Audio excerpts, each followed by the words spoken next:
Bismillahirrahmanirrahim. Assalamualaikum warahmatullahi wabarakatuh. Alhamdulillah, kali ini kita akan membahas tentang diskriminan validity atau validitas diskriminan. Nah, sebagaimana namanya ya, seperti namanya ya, diskriminan validity ini adalah suatu validitas ya untuk melihat bahwa sebuah alat ukur yang valid seharusnya tidak tertukar konsep atau memiliki pembeda dengan konsep yang tidak sama gitu ya. Itu disebut dengan diskriminan validity. Nah, ya, itu untuk menunjukkan bahwa sebuah konsep itu tidak sama dengan konsep yang lain. Itu pada intinya ya. Nah, secara konsep seperti itu. Contoh ya, misalkan kita mau mengatakan atau kita ingin mengembangkan alat ukur wisdom, kebijaksanaan. Nah, bijaksana dengan intelligence adalah berbeda. Nah, jadi jangan sampai wisdom yang kita bangun adalah intelligence, padahal keduanya adalah hal yang berbeda. Mungkin ada persamaan, tapi tidak mungkin berhubungan, maksudnya mungkin berhubungan, tapi keduanya adalah konstruk yang berbeda. Nah, diskriminan validity adalah untuk membuktikan bahwa memang secara empirik hal itu berbeda antara wisdom dengan intelligence gitu ya. Nah, ini contoh salah satu project bimbingan tesis saya seperti itu, mengkorelasikan wisdom, Islamic wisdom dengan IPK. Ya, IPK ya prestasi, wisdom, kebijaksanaan dan prestasi adalah dua hal yang berbeda. Artinya jangan sampai wisdom kita, konsep wisdom ini mengukur prestasi akademik, padahal itu adalah dua hal yang berbeda. Orang yang bijaksana tidak selalu atau tidak berarti akademik yang bagus, bukan seperti itu. Nah, ini disebut dengan discriminant validity. Contoh yang lebih konkret lagi, ini saya ada paper McCullough ya tentang bersyukur, gratitude. Ini gratitude ya. Nah, dia mendiskriminasi atau mendiskriminankan mendiskriminankan bersyukur dengan, nah ini ya, mendiskriminankan bersyukur dengan life satisfaction. Ya, keduanya bermiripan, tapi adalah hal yang berbeda. Nah, inilah yang disebut dengan diskriminan validity secara konsep ya. Nah, secara konsep seperti itu ya. Jadi, satu alat ukur tidak boleh sampai tertukar ya dengan konstruk yang lain, sekalipun itu mirip. Seperti gratitude dan life satisfaction. Ini ada mirip-miripnya. Nah, justru dia pilih life satisfaction karena ada miripnya itu, maka jangan sampai tertukar konsepnya. Nah, itu disebut dengan diskriminan validity. Nah, ada pertanyaan, Pak, bagaimana kalau diskriminan validity? Contoh misalkan skala kebersyukuran, kan beda tuh sama stres. Kita mau buktikan dia berbeda dengan stres. Kalau menurut saya itu nggak masuk akal ya. Apa ya? Kalau dibikin gagasan yang dalam tanda kutip nggak berguna gitu. Buat apa mendiskriminasi sesuatu yang mau dijelas berbeda gitu? Ya, seperti saya mau mengatakan bahwa mobil itu dan sepeda adalah berbeda. Ya sudah pasti berbeda, kan gitu ya. Sudah pasti berbeda, nggak perlu dibuktikan macam-macam secara metodologis. Nah, sama seperti alat ukur juga begitu. Untuk apa menggunakan alat ukur yang jelas-jelas emang berbeda, ya jelas-jelas berbeda. Tapi kita gunakan untuk diskriminan validity, itu saya rasa nggak begitu cara pikirnya. Tapi dengan dengan suatu alat ukur yang diduga itu tertukar. Ya, seperti itu ya. Tadi seperti wisdom dengan intelligence itu jangan sampai tertukar. Gratitude sama life satisfaction jangan sampai tertukar. Ya, jangan sampai tertukar. Ya. Di sini si McCullough menggunakan life satisfaction. Nah, oke, itu ya secara ini ya. Lalu secara operasional bagaimana melakukan diskriminan validity? Ya, caranya simple. ya.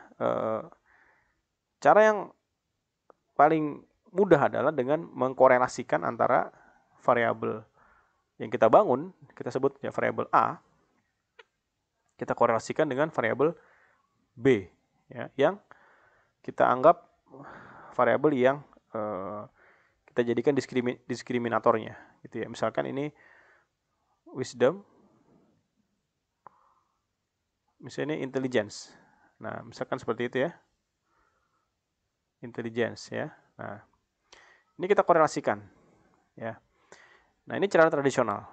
Nah, kita berharap dia korelasinya tidak terlalu tinggi, ya. Tidak terlalu tinggi. Korelasinya tidak terlalu tinggi. Nah, ini berapa yang disebut dengan tidak terlalu tinggi, ya.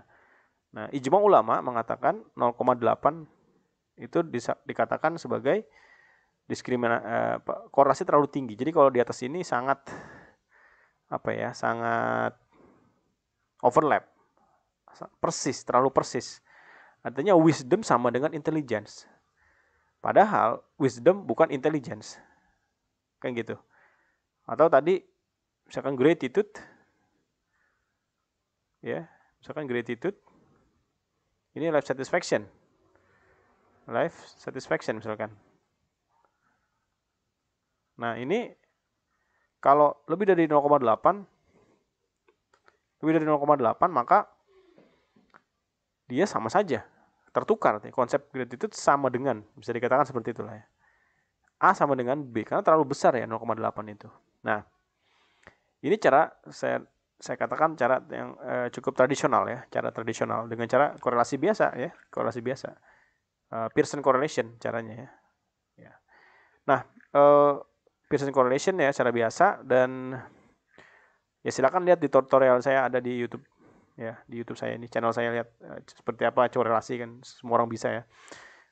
Nah, ini cara tradisional ya, dengan cara mengkorelasikan.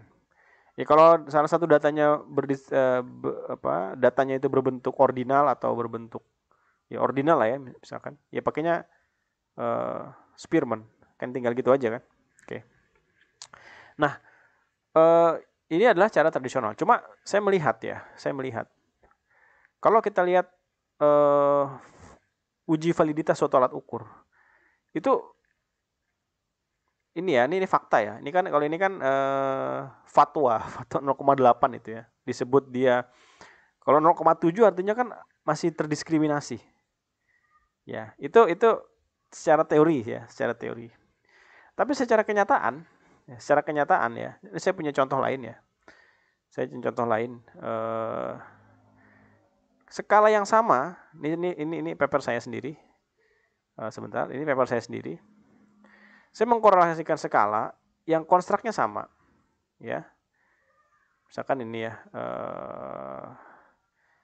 misalkan saya punya ketenangan hati, ya, tatmainnul qulub itu. Saya korelasikan dengan peaceful, kan itu kan konstruk yang sama. Nah, saya korelasikan dengan peaceful, itu korelasinya 0,7 gitu. Kan konstruk yang sama ini ya. Itu 0,7 gitu. Artinya 0,8 menurut saya ya, fatwa 0,8, batas 0,8 itu terlalu tinggi menurut saya. Menurut saya ini memang perlu dilakukan meta analisis ya untuk mengkritik itu lebih metodologis. Cuman dari pengalaman dan bacaan saya terhadap uji alat ukur atau validasi alat ukur, itu antar skala yang konstruknya sama itu nggak sampai 0,8, itu nggak sampai. Ya paling 0,7, 0,6. Ya, ini tatmainnul qulub, hati yang tenang, dan peaceful, peace of mind, 0,7. Dengan the brief serenity 0,6. Nggak sampai dekatnya 0,8.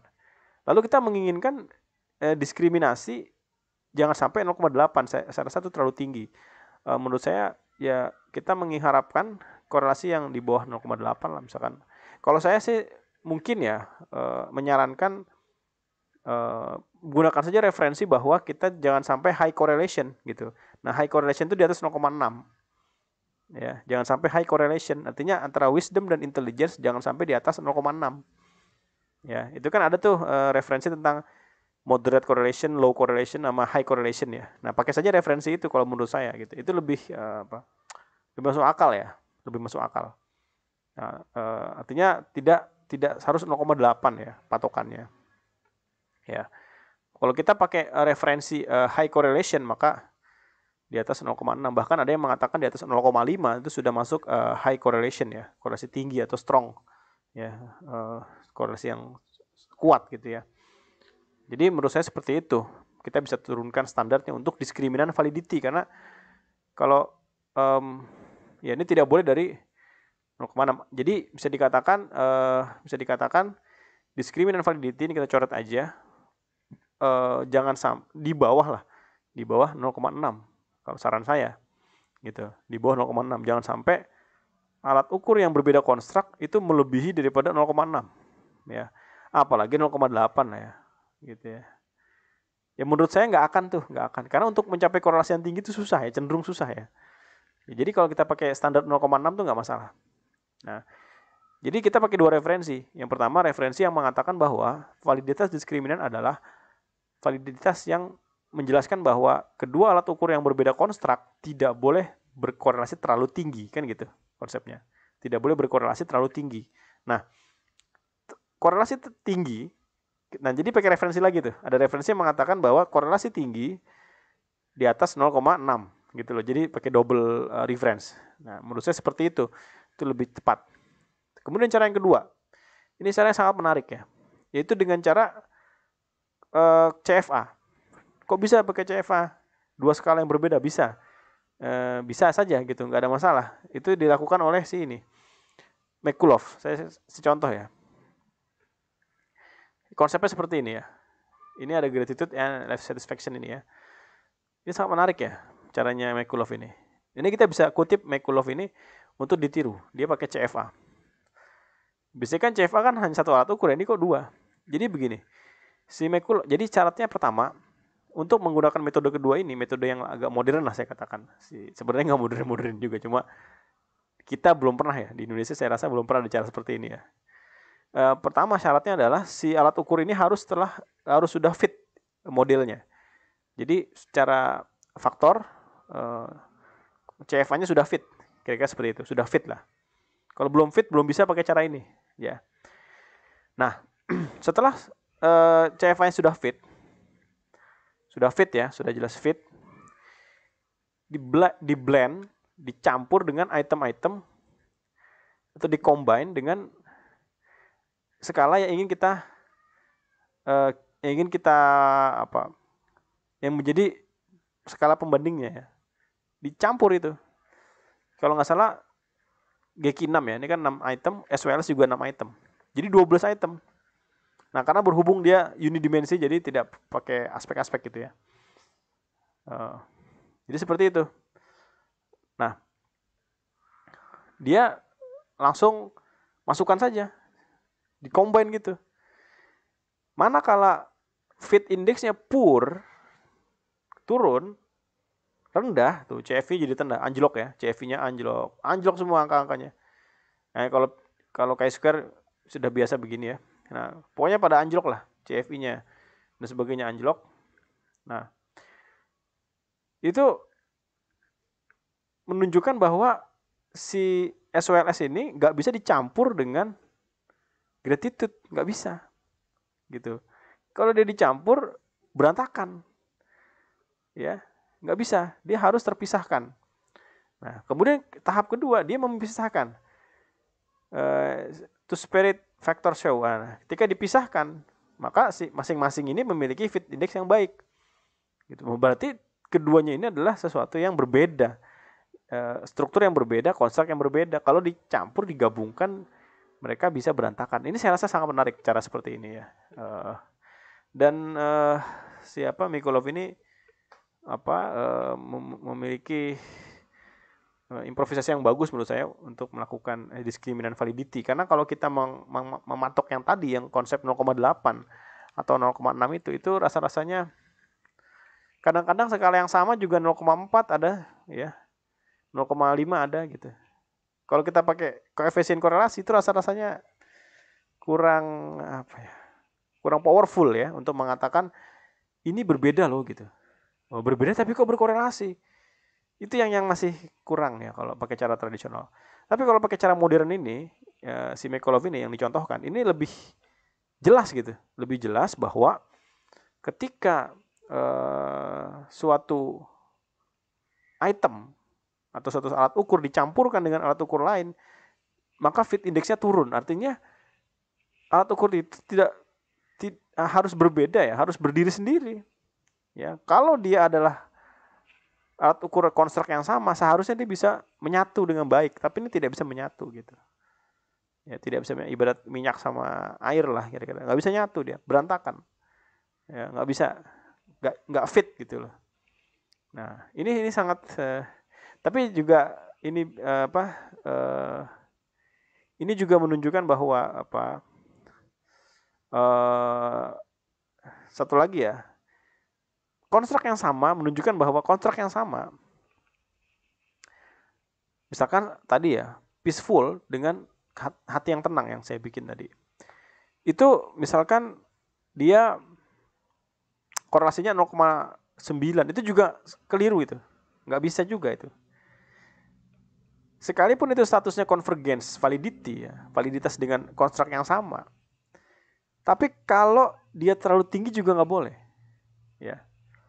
Nah, dia terlalu tinggi nggak boleh. Kenapa? Karena untuk apa bikin konstruk yang hampir sama gitu. Artinya kalau 0,9 itu sama gitu. Kalau sama berarti ada kesamaan konsep. Nah, kalau ada kesamaan konsep, untuk apa bikin skala baru kalau konsepnya sama? Tidak ada ide yang baru di situ. Nah, ini juga menjadi juga menjadi pemahaman kita bahwa di saat yang bersamaan, ketika kita melakukan convergence validity, sebenarnya secara bersamaan, tanpa perlu kita eksplisitkan, kita sedang juga mencari diskriminan validity. Pada saat yang bersamaan, kita juga ingin membeda antara alat ukur yang sama konstruk. Ya kan? Kita ingin membeda alat ukur yang sama konstruk. Kan gitu. Misalkan stres akademik dan stres yang simptom ya. Clinical yang academical. Academical tuh nggak ada istilah academical ya. Akademik dan klinis ya. Nah, ini seharusnya tidak boleh terlalu tinggi 0,9 gitu, nggak boleh. Dia harus di bawah 0,8 ya. Tidak overlap. Sekalipun dia sama-sama stres, konstruknya sama. Tapi kan berbeda konteks. Nah, jadi dalam perkara convergence validity pun ya, kita juga tidak boleh asal tinggi, ada batasnya juga. Dalam tanda kutip kita sedang mendiskriminasi juga, jangan sampai dia terlalu bermiripan. Seperti itu ya. Nah, oke, yang ketiga. Diskriminan validity pada level aspek. Nah, ini yang ketiga ya, saya akan jelaskan ini. Pada level aspek. Apakah seperti ini ya? Di dalam alat ukur kan ada aspek-aspeknya. Nah, kita harus membuktikan bahwa aspek-aspek itu tidak sama gitu. Kalau sama ya buat apa ada aspek kan gitu. Ya, buat apa ada aspek kalau itu sama. Nah, jadi kita bisa intracorrelation ya. Intracorrelation ya. Korelasi di dalam aspek-aspeknya itu tidak boleh terlalu tinggi juga. Ya. Nah, ini dalam hal yang ketiga ini memang tidak perlu melibatkan alat ukur yang lain ya. Jadi misalkan ada alat ukur A ya. Alat ukur A misalkan. Nah, kan dia punya aspek misalkan 1 dan 2 misalkan. 2 saja lah biar nggak bingung. Ya, ini ada item-itemnya ya. Item ya. Nah, gitu ya. Nah, diskriminan validity juga berarti yang ketiga ya. Yang ketiga. Antara aspek ini bukan kedua hal yang sama. Ya. Kedua hal yang sama, bukan hal yang sama. Tapi adalah hal yang berbeda. Tapi juga nggak berbeda banget gitu ya. Kalau terlalu berbeda dia modelnya nggak fit. Ya, dia harus ada ini juga. Ini harus mengukur A, ini juga harus mengukur A ini. Kan gitu ya. Aspek 1 dan aspek 2 harus sama-sama mengukur A. Artinya mereka punya persamaan, tapi tidak boleh di overlap. Nah, ini juga dikatakan tidak boleh lebih dari 0,8 juga. Tidak boleh ya, antara aspek 1 dan aspek 2. Nah, ini bisa kita lakukan, bisa pakai CFA, tinggal di covariat gini, dikasih covariat ya. Kemudian kita lihat di covariat apakah nilai covariatnya lebih dari 0,8. Kalau lebih itu tidak boleh ya, tidak bagus ya, tidak bagus. Artinya kurang mendiskriminasi antara aspek 1 dan aspek 2. Artinya sama saja gitu. Jangan-jangan unidimensional ya, unidimensional. Nah, bisa dengan cara seperti ini, atau dalam hal analisis faktor ya. Ketika kita melakukan EFA, itu kan sudah membentuk faktor yang berbeda-beda ya. Faktor 1, 2 misalkan. Kan sudah ada faktor-faktornya ya. Mana 1, mana 2 ini. Nah, ini sebenarnya ketika terjadi pemisahan ini sudah membuktikan adanya diskriminan validity pada internal alat ukur tersebut, kira-kira begitu. Sudah bisa menjelaskan itu ya, internal validity. Oke. Nah, itulah tentang diskriminan validity ya. Diskriminan validity untuk membeda satu ukuran dengan ukuran lain. Nah, sekarang dalam hal publikasi atau penulisan karya ilmiah, apa yang mana sih yang biasanya disampaikan? Yang biasanya disampaikan tadi ya, dengan cara mengkorelasikan, dan kita berharap korelasinya tidak lebih daripada 0,8 atau kalau saya boleh berpendapat 0,6, tidak boleh lebih dari 0,6. Itu yang pertama yang bisa digunakan. Yang kedua, dengan cara seperti ini bisa digunakan juga diskriminan validity-nya. Ya, dengan cara melihat perubahan fit index ya. Melihat perubahan fit index, dan tadinya fit menjadi poorly fit ya. Seperti itu. Ketika di blend jadi poorly fit. Nah, ini kalau ada pertanyaan bagaimana kalau aspek atau skala yang menjadi pembanding itu ada aspek-aspeknya, jadi multidimensi. Ya sudah, masukin saja semua dimensinya, masukin blend situ semua.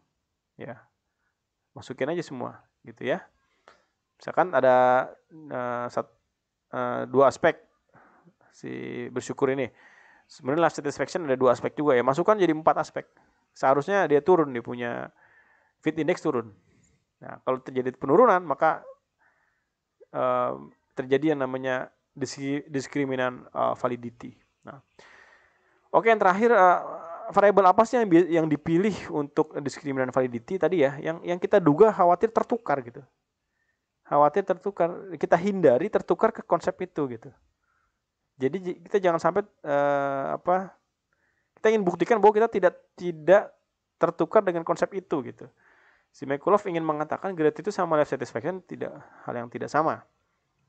Gratitude and vitality, saya nggak tahu nih vitality ini maksudnya apa, tapi dia ingin mengatakan ini nggak sama loh gitu. Ini nggak sama, ya.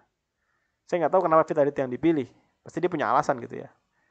Kenapa? Ya. Kalau gratitude dengan stres, ya iya pasti beda. Nah, lagi pula kalau gratitude dan stres itu jatuhnya bukan diskriminan validity, jatuhnya malah criterion related validity. Malah kita harapkan berhubungan. Nah, berhubungannya negatif tapi R-nya koefisiennya negatif. Kemudian dia pilih happiness. Kenapa dia pilih gitu? Ya, saya nggak tahu, dia punya alasan ya. Kenapa pilih happiness? Ya kan? Artinya kan dia mengatakan orang gratitude tidak selalu happiness. Tidak sama dengan happiness. Juga optimism, ya, nggak sama, berbeda. Hope juga berbeda. Ya kan gratitude itu kan melihat segala sesuatu sisi positif ya. Optimis ya. Kan gitu, orang bersyukur kan gitu. Melihat segala sesuatu sisi positif. Wah, alhamdulillah, wah ini kan gitu. Tapi kan si Mikulov pengen mengatakan konsepnya nggak persis gitu, nggak sama dengan gratitude, berbeda. Penekanannya berbeda kan gitu ya. Nah, maka dia bikin diskriminan validity gitu. Kemudian hope juga sama. Ya, gratitude and hope. Hope misalkan ya sama lah, orang punya harapan itu kan karena melihat segala sesuatu positif, sehingga ya orang bersyukur juga sama ya, melihat segala sesuatu positif. Tapi kan ini 2 hal yang berbeda. Nah inilah kira-kira si Mikulov ini memilih variabel-variabel sebagai sebagai variabel pembanding untuk diskriminan validity ya, sebagai diskriminan validity. Oke. Nah, itu yang bisa saya sampaikan. Nah, untuk SEM-nya, cara korelasi dan konsep validitas secara umum, silakan cek di channel saya, di situ ada apa sih validitas secara umum, konvergen tadi saya sebut-sebut ya. Terus CFA ya, tonton yang lain. Ini kan cuma konsep diskriminan validity khusus ya. Khusus tentang diskriminan validity biar paham. Terima kasih. Assalamualaikum warahmatullahi wabarakatuh.